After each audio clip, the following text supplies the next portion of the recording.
4 గంటలకు గింత సౌండ్ వచ్చింది, తలుపులు గుద్దినా.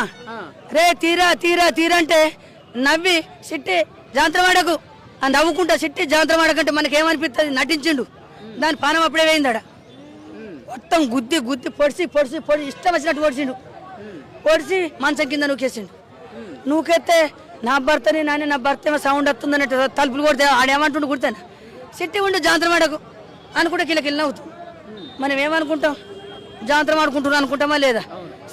జాంత్రం ఆడంగా నేను ఎట్లా వెళ్తాను, నేను ఇంట్లోకైనా నా కొడుకులు పీనుగా అవుతారు చూడు. అందరికి కుటుంబాలు లేరా?